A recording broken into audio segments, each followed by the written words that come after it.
السلام علیکم، سینا super news کے ساتھ میں ہوں عائشہ آفرین۔ ہیڈ لائنز آپ نے جانی ہے، خبروں کی تفصیل شامل کرتے ہیں۔ سب سے پہلے بات کرتے ہیں پارلیمنٹ کے حوالے سے۔ پارلیمنٹ کے مشترکہ اجلاس میں حکومت نے 20 سے زائد قوانین منظور کروانے کا فیصلہ کیا ہے۔ وزیر اعظم عمران خان سے ان کی قانونی ٹیم نے ملاقات کی۔ اس ملاقات میں کل پارلیمنٹ کے مشترکہ اجلاس میں پیش ہونے والے بلز پر تفصیلی مشاورت کی گئی۔ اس ملاقات کے بعد سینیٹر علی ظفر نے میڈیا کو بتایا کہ کوشش کریں گے بحث کروا کے اتفاق رائے سے بل منظور کروائیں۔ انہوں نے کہا کہ بہت سے بلز پہلے ہی قائمہ کمیٹیوں سے منظور ہو چکے ہیں، کوشش کریں گے ایک ہی دن میں قانون سازی نمٹا دیں۔ اب آپ کو بتائیں کہ بلاول بھٹو زرداری کا کہنا ہے کہ معاشرے میں عدم برداشت کا رجحان پھیل رہا ہے، جو ہر ذی شعور کے لیے باعث تشویش ہے۔ رواداری کو فروغ دینے کا واحد راستہ جمہوریت کی مضبوطی میں ہے۔ بلاول بھٹو زرداری کا مزید کہنا تھا کہ انتخابی دھاندلیاں، غیر منصفانہ فیصلے، آمریت کا بار بار مسلط ہونا اور جمہوریت کو پھلنے پھولنے سے روکنا عدم برداشت کے اسباب ہیں۔ پیپلز پارٹی قائد اعظم کے ویژن، قائد عوام کے نظریے اور شہید محترمہ بے نظیر بھٹو کے فلسفے کی روشنی میں پاکستان کو برداشت اور رواداری کا گہوارہ بنائے گی۔ آپ کو بتائیں کہ تحریک انصاف کے دیرینہ حمایتی اور عمران خان کے قریبی سیاسی ساتھی شیخ رشید نے اہم فیصلے کا عندیہ دے دیا۔ شیخ رشید نے تحریک انصاف سے دوری اختیار کرنے کا عندیہ دیا ہے۔ شیخ رشید کا کہنا ہے کہ وہ اپنی سیاسی جماعت عوامی مسلم لیگ کو آگے لے کر بڑھنے اور خود عوام کے لیے باہر نکلنے کا ارادہ کر رہے ہیں۔ ان پر مسلسل الزام عائد کیا جاتا ہے کہ وہ تحریک انصاف کو خراب کر رہے ہیں، تو پھر ان کے لیے دوری اختیار کر لینا ہی بہتر ہوگا۔ بھارتی حکومت نے سکھوں کے سامنے آخر کار گھٹنے ٹیک دیے اور بالآخر 19 نومبر سے کرتارپور راہداری کھولنے کا اعلان کر دیا۔ اس حوالے سے دیکھتے ہیں میشا یاسین کی خصوصی رپورٹ۔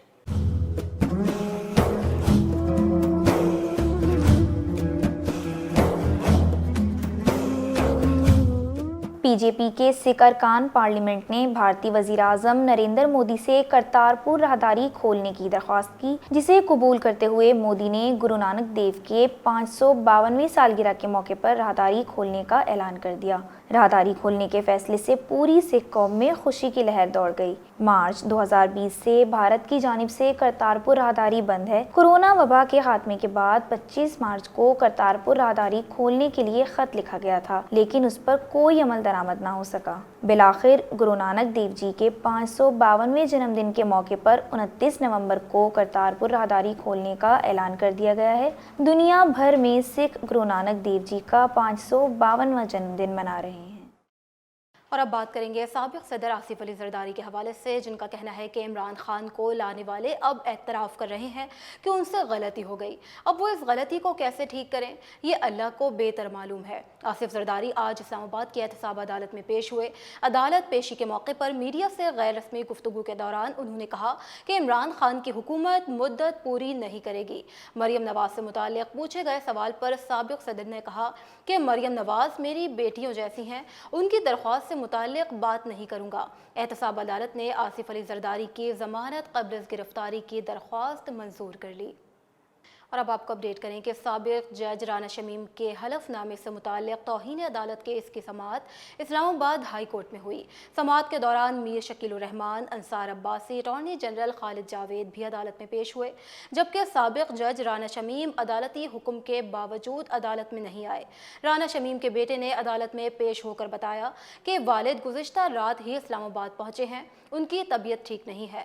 رانا شمیم کے صاحبزادے نے کمرہ عدالت میں ویڈیو چلانے کی اجازت طلب کی۔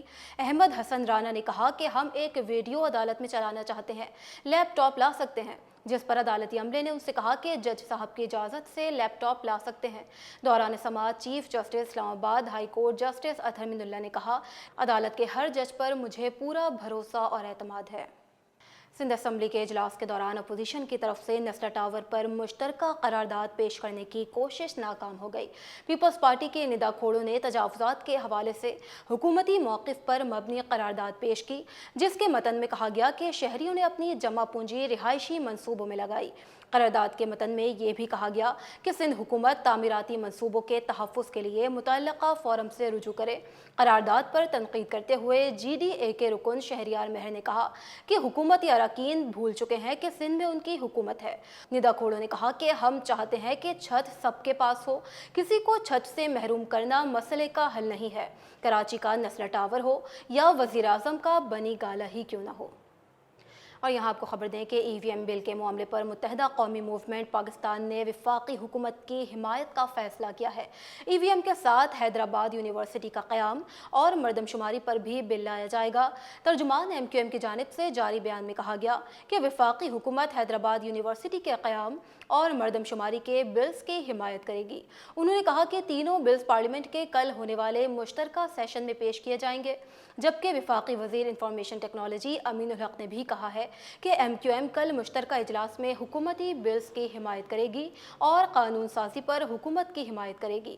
وفاقی وزیر امین الحق نے کہا کہ فیصلہ رابطہ کمیٹی کی مشاورت سے کیا گیا ہے۔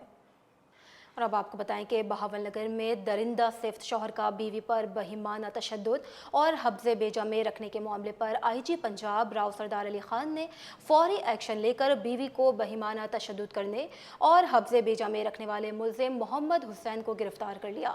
آئی جی پنجاب کا کہنا ہے کہ خواتین اور بچوں پر تشدد کرنے والے ملزم کسی رعایت کے مستحق نہیں۔ خواتین پر تشدد ہراسگی کے واقعات فوری طور پر پولیس کو رپورٹ کریں، جبکہ آئی جی پنجاب راؤ سردار علی خان کی جانب سے خاتون، اس کے بھائی اور والد کو آئی جی پنجاب کی طرف سے انصاف کی یقین دہانی کرائی گئی تھی۔ اور اب بات کریں گے L N G quota reference کے حوالے سے۔ سابق وزیر اعظم شاہد خاقان عباسی نے احتساب عدالت کے باہر میڈیا سے گفتگو کرتے ہوئے کہا کہ نیب کا تماشا آپ سب کے سامنے ہے، تیسرا سال چل رہا ہے اور آج تک عدالت کو نہیں بتایا گیا کہ ہمارا جرم کیا ہے۔ آرڈیننس کے ذریعے ایک آدمی کو بٹھانا سوالات اٹھاتا ہے، یہ چیئرمین نیب ایک دن اسی عدالت میں کھڑے ہوں گے؟ شاہد خاقان عباسی نے سوال کیا کہ چیئرمین نیب بتا دیں کتنے سیاستدانوں سے کتنی ریکوری کی؟ نیب نے آج تک صرف ایک وزیر اعظم کو سزا دلوائی، وہ نواز شریف ہیں۔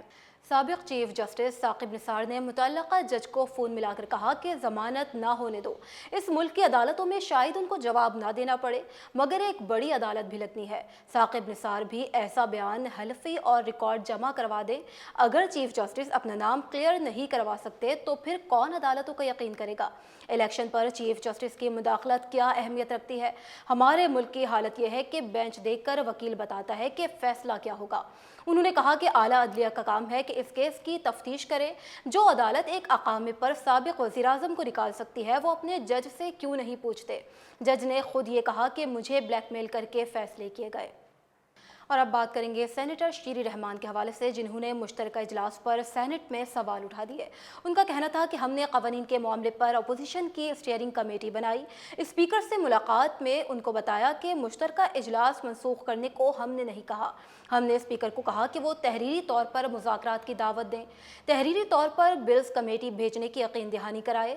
حکومت کے اتحادی بھی ان قوانین سے مطمئن نہیں تھے، حکومت بے ساکھیوں پر کھڑی ہے، مشترکہ اجلاس کے پیچھے غلط مقاصد ہیں۔ اور اب آپ کو بتائیں کہ ایڈمنسٹریٹر کراچی مرتضی وہاب کا کہنا ہے کہ پیپلز پارٹی نے عوام سے جو وعدے کیے وہ پورے کر رہے ہیں۔ چیئرمین پیپلز پارٹی بلاول بھٹو زرداری کی ہدایت ہے کہ عوام کے مسائل حل کیے جائیں۔ کراچی کے شہریوں کے مسائل پیپلز پارٹی حل کرے گی۔ پچھلے کئی روز سے پوری قوم اور اپوزیشن جماعتیں مہنگائی پر احتجاج کرتی نظر آئیں۔ چینی، آٹا، انڈے، ہر چیز پہنچ سے دور کر دی گئی ہے۔ پی ٹی آئی کے ترجمان اور وزراء مہنگائی کا ذمہ دار اپوزیشن جماعتوں کو قرار دیتے رہے۔ تیل کی قیمتیں عالمی مارکیٹ میں کم ہوئی ہیں، پاکستان میں کمی کیوں نہیں کی جاتی؟ اگر 5% بھی ریلیف دیا جاتا تو غریب کا بھلا ہو جاتا۔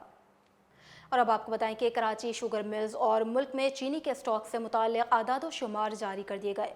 شوگر ملز اعداد و شمار کے مطابق ملک میں 635,000 میٹرک ٹن چینی کا اسٹاک موجود ہے۔ 20 اکتوبر 2021 تک شوگر ملز کے پاس 388,000 میٹرک ٹن چینی کا اسٹاک تھا۔ سال 2020 اور 21 میں 58.602 ملین ٹن گنے کی کرشنگ کی گئی۔ چینی کی پیداوار سال 2020-21 میں 5.694 ملین ٹن رہی۔